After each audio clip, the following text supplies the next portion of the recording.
Olá, pessoal, sejam todos bem-vindos e bem-vindas à nossa segunda semana de estudos aqui na disciplina de Governo Eletrônico, tá bom? Bom, a nossa dinâmica de trabalho dessa semana envolve uma análise, já entrando no segundo capítulo da disciplina, uma análise sobre as políticas de governo eletrônico no âmbito federal e também a evolução do governo federal no caso brasileiro. Vocês terão à disposição um conjunto de materiais basicamente estruturados a partir do nosso livro-texto e, adicionalmente, temos também um texto complementar do professor Eduardo Diniz, que foi publicado na Revista de Administração Pública, na RAP, que também está à disposição de vocês para estudo. E é importante destacar que esse artigo também será cobrado, será considerado na nossa avaliação, tá bom? Então, é uma leitura complementar muito interessante que vai agregar bastante para vocês na temática da evolução especial do conceito de governo eletrônico, no caso brasileiro, tá bom? Bom, a discussão dessa semana envolve entender um pouco as experiências de governo eletrônico no caso brasileiro, e aí vamos entrar já em um olhar um pouco histórico, que acaba sendo muito interessante, né, porque ele dá para a gente um pouco a noção de que o conceito de governo eletrônico, né, claro que sempre associado à ideia da TIC, né, no setor público, ele vai ultrapassar essa dimensão. Como a gente estudou na semana passada, a ideia da aplicação das TICs no governo eletrônico, ela também vincula-se a uma lógica de modernização, uma lógica de melhoria, uma lógica de eficiência também das diferentes dimensões de administração presente no âmbito governamental, tá? Olhando a partir de um recorte histórico e temporal, a própria ideia de governo eletrônico, ela ganha uma frequência maior, ela ganha um uso maior a partir de experiências no âmbito privado, né? E aí o chamado comércio eletrônico tem uma contribuição muito grande e, na sequência, ele começa a ser ampliado e absorvido também no âmbito da aplicação do próprio governo, tá? Então, esse recorte histórico, essa discussão mais perspectiva de recorte temporal, está presente nas discussões e nas análises que nós faremos hoje, tá?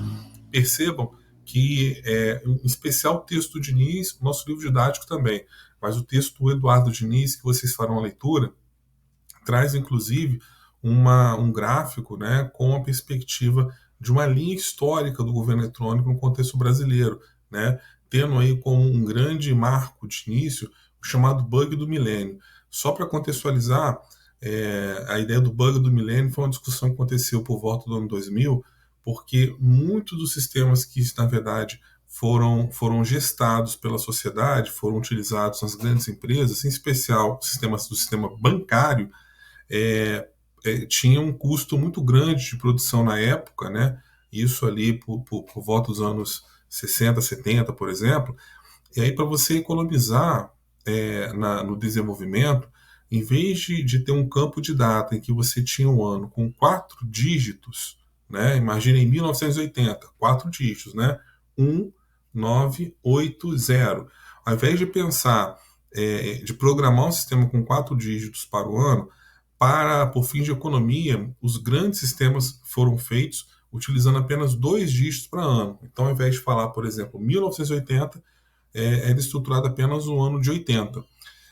Isso funcionou muito bem enquanto você tinha a referência de 1900.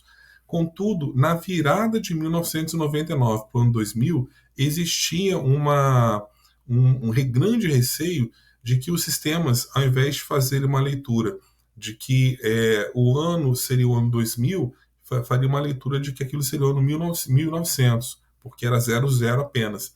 Então, gerou-se aí a expressão do chamado bug do milênio, e isso foi o pontapé no contexto brasileiro, a partir do texto de Eduardo Diniz, que coloca para a gente uma perspectiva histórica do governo eletrônico no cenário brasileiro, tá bom? Além desse esforço de construção de um recorte temporal, a nossa semana de estudo também vai direcionar o olhar para o presente. Então, além do aspecto histórico, temos também uma discussão muito interessante sobre a construção da chamada Estratégia Nacional de Governo Digital, que foi lançada em agosto do ano passado, e a gente disponibilizou para vocês um material muito interessante para que vocês, na verdade, se aprofundem também sobre essa política pública, tá bom?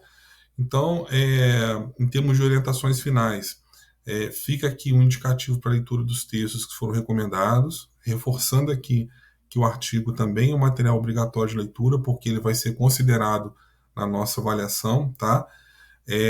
Colocamos um vídeo sobre a estratégia de lançamento do governo digital, acho que é pertinente vocês olharem esse vídeo, tá? E também explorarem o portal sobre a Estratégia Nacional de Governo Digital, tá bom? Então a gente fica por aqui, mais uma vez, desejando para vocês uma ótima semana de estudos e, em caso de dúvidas, por favor, acionem a tutoria. Um abraço, pessoal, e bons estudos.